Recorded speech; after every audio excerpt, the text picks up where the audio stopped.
सुरुवात करणार आहोत की रनिंगमध्ये करिअर अपॉर्च्युनिटीज काय आहेत, रनिंगमध्ये करिअर कशा प्रकारे आपण करू शकतो, त्यासाठी वयाची काय पात्रता आहे, ह्या सगळ्या डिटेल्स तुम्हाला माझ्या ह्या व्हिडिओतून मिळणार आहेत. व्हिडिओ सुरू करण्यापूर्वी जर तुम्ही माझ्या या चॅनलवर पहिल्यांदाच आला असाल तर नक्कीच बेल आयकॉनचं बटन दाबा, सबस्क्राईब करा, लाईक करा, कमेंट करा, जेणेकरून तुम्हाला खेळासंदर्भातील अत्यंत महत्त्वपूर्ण माहिती माझ्या या चॅनलच्या माध्यमातून मिळणार आहे. सो आपण व्हिडिओला सुरुवात करूया. रनिंग मधल्या करिअर अपॉर्च्युनिटीज. तुम्ही आज स्त्री असा, पुरुष असा, नपुसक असा, कोणीही असो, तुम्ही आज आणि आत्ताच्या या घडीला रनिंग मधलं करिअर सुरू करू शकता. आजपासूनच करू शकता. तुमचं वय 30+ असेल, 40+ असेल, 50+ असेल, तरी सुद्धा तुम्ही रनिंगमध्ये करिअर करू शकता. म्हणजेच वयाचं बंधन ॲथलेटिक्समध्ये बिलकुल नाहीये. त्यासाठी तुम्हाला सगळ्यात महत्त्वाच्या 3 गोष्टी आहेत. ते म्हणजेच तुम्हाला वेळ द्यावा लागेल, पुरेसा वेळ तुम्हाला रनिंगच्या प्रॅक्टिससाठी द्यावा लागेल. दुसरी गोष्ट म्हणजेच तुमचं डेडिकेशन हवं. म्हणजेच त्यासाठी तुम्हाला खेळ हा खूप आवडायला हवा. रनिंगमध्ये तुम्हाला खूप आवड असणे गरजेचं आहे. आणि तिसरं म्हणजे तुमच्यात भरभरून असा उत्साह असायला पाहिजे, आनंद असायला पाहिजे, तरच तुम्ही रनिंगमध्ये करिअर करू शकता. मी सगळ्यात पहिल्यांदा उदाहरण देईन डेव्हिड गोगिन्स आणि मिल्खा सिंग यांचं. मिल्खा सिंग यांनी जेव्हा मिलिटरी जॉईन केली, त्यानंतर त्यांनी आपलं रनिंगचं करिअर सुरू केलं. म्हणजेच मिल्खा सिंग यांनी लहानपणापासून रनिंग करत होते का? तर नक्कीच नाही. जेव्हा ते मिलिटरी जॉईन केली त्यानंतर त्यांनी रनिंगमध्ये करिअर करावं असा विचार त्यांना आला आणि त्यांनी सुरुवात केली. डेव्हिड गोगिन्स अमेरिकेतील 60 पेक्षा जास्त ट्रायथलॉन, अल्ट्रा मॅरेथॉन ज्यांच्या नावावर वर्ल्ड रेकॉर्ड आहे, 4032 पुशअप्सचं त्यांच्या नावावर वर्ल्ड रेकॉर्ड आहे, असा हा व्यक्ती डेव्हिड गोगिन्स वयाच्या 20 पर्यंत अत्यंत बेकार तरुण होता आणि 20 वर्षानंतर त्यांना असं वाटलं की यस, मी रनिंगमध्ये करिअर करू शकतो, आणि त्यांनी 20 नंतर सुरुवात केली. सो ही 2 उदाहरणं अत्यंत पॉवरफुल अशी आहेत की जेणेकरून तुम्हाला हा विश्वास देतील की यस,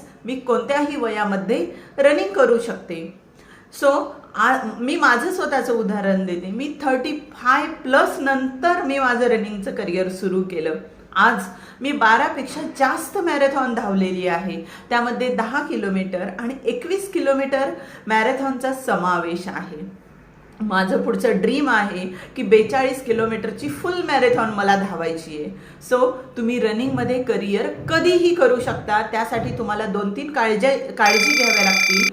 सगळ्यात पहिलं म्हणजे तुम्हाला दररोज सराव करताना जर इंजुरीज होत असतील तर फिजिओथेरपिस्टची मदत घ्या, चांगल्या डॉक्टरांचा सल्ला घ्या आणि त्या इंजुरीज पूर्णपणे क्लिअर होईपर्यंत रनिंगचा सराव स्टॉप करा. म्हणजेच तुम्हाला तो आराम देणं गरजेचं आहे त्या मसल्सला, आणि त्यानंतर तुम्ही रनिंग सुरू करू शकता. त्यासाठी तुम्हाला फिजिओथेरपिस्ट आणि डॉक्टरांचा व्यवस्थित सल्ला घ्यावा लागेल. मी तुम्हाला सुचवेन की तुम्ही छानपैकी एखादी तुमच्या घराजवळ असणारी, तुम्हाला सुटेबल असणारी अशी स्पोर्ट्स अकॅडमी तुम्ही जॉईन करावी, जेणेकरून तुम्हाला तिथे सगळ्या गोष्टींचं गायडन्स मिळेल. पैसे जातील मात्र तुम्हाला गायडन्स मिळेल आणि त्या गायडन्समुळे तुम्हाला अजून जास्त मोटिवेशन मिळेल. कसं असतं ना, आपण जेव्हा सराव करतो ना तेव्हा आपल्याला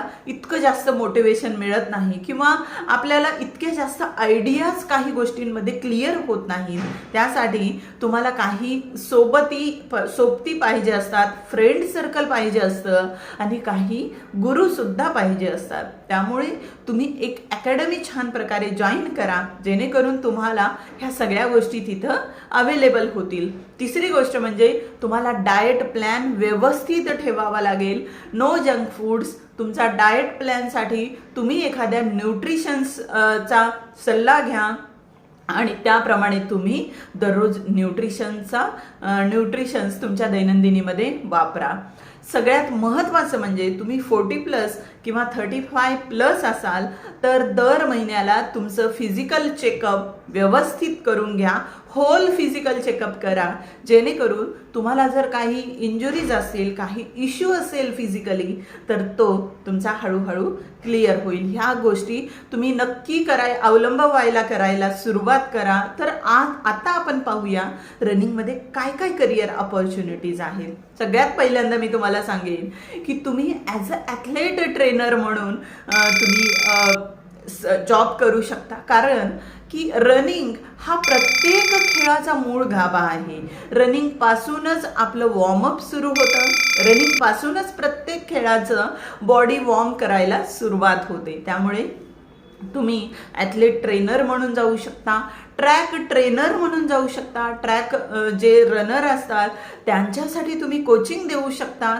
स्वतःची स्पोर्ट्स अकॅडमी ओपन करू शकता. रनिंग कोच म्हणून तुम्ही स्वतःला डेव्हलप करू शकता. तुम्ही एखादं मॅरेथॉन कोच म्हणून डेव्हलप करू शकता. रनिंगमध्ये सुद्धा 100 metre, 200 metre, 400 metre, marathon run, full marathon run, half marathon run अशा प्रकारचे भरपूर इव्हेंट आहेत. त्यामध्ये तुम्ही स्पेशलायझेशन करू शकता. हाफ मॅरेथॉन किंवा फुल मॅरेथॉनसाठी सुद्धा कोचिंग अकॅडमी स्वतःची उभा करू शकता. त्यासाठी तुम्हाला भांडवलाची बिलकुल गरज नाहीये. फक्त तुमच्याकडे काय पाहिजे? टॅलेंट, कष्ट करण्याची क्षमता आणि वेळ देण्याची तयारी. कारण की ज्या तुमच्या जिल्हा क्रीडा संकुल असतात तिथे सुद्धा तुम्ही ह्या कोचिंग देऊ शकता. त्यासोबतच तुम्ही रोडवर सुद्धा कोचिंग देऊ शकता. असे आज मी बरेचसे ट्रेनर पाहते की ते रोडवर सुद्धा कोचिंग देतात. सो हा करिअर ऑपॉर्च्युनिटीज खूप महत्त्वाची आहे असं मला वाटतं. त्यासोबतच तुम्ही ॲज अ डॉग रनर म्हणून तुम्ही काम करू शकता. तुम्ही एखादं स्पोर्ट्स रायटर, ब्लॉग रायटर, त्यानंतर आर्टिकल रायटर म्हणून तुम्ही काम करू शकता. त्यासोबत तुम्ही इंजुरीज जे खेळाडूंना होतात, भरपूर इंजुरीज होतात रनर्सला, त्यावर तुम्ही छोटे कोर्स करून 6 महिन्याचा, वर्षाचा कोर्स करून ते तुम्ही गाईड करू शकता. त्यासाठी कोचिंग देऊ शकता आणि त्यासाठी पैसे सुद्धा तुम्हाला लोक देतील. त्यासोबतच वेगवेगळ्या खेळांचा मूळ गाभा हा रनिंग आहे. तर रनिंगसाठी प्रायमरी कोच म्हणून तुम्ही काम करू शकता. त्यासोबतच तुम्ही वेगवेगळ्या असोसिएशनशी जॉईन होऊन तुम्ही काम करू शकता. जसं अकॅडमीज साई आहेत, मोठ्या नॅशनल स्पोर्ट्स अकॅडमीज आहेत. अशा वेगवेगळ्या अकॅडमीजला तुम्ही जॉईन होऊन कोचिंग देऊ शकता. अशा भरपूर स्पोर्ट्स ऑपॉर्च्युनिटीज, स्पोर्ट्समध्ये करिअर, रनिंगमधलं करिअर तुमच्यासाठी ओपन आहे. फक्त तुम्हाला सुरुवात आज आणि आत्तापासून करायची आहे. सो ही महत्त्वपूर्ण माहिती तुम्हाला आज कशी वाटली मला नक्की सांगा. या व्यतिरिक्त रनिंग संदर्भातील काही प्रश्न असतील तर कमेंट बॉक्समध्ये लिहा. मी त्या प्रश्नांचं उत्तर पुढच्या व्हिडिओमध्ये नक्की देईन. आजचा माझा हा व्हिडिओ तुम्हाला आवडला असेल तर लाईक करा, कमेंट्स करा, माझ्या या चॅनलला सबस्क्राईब करा. त्यासोबतच बेल आयकॉनचं बटन दाबा. धन्यवाद.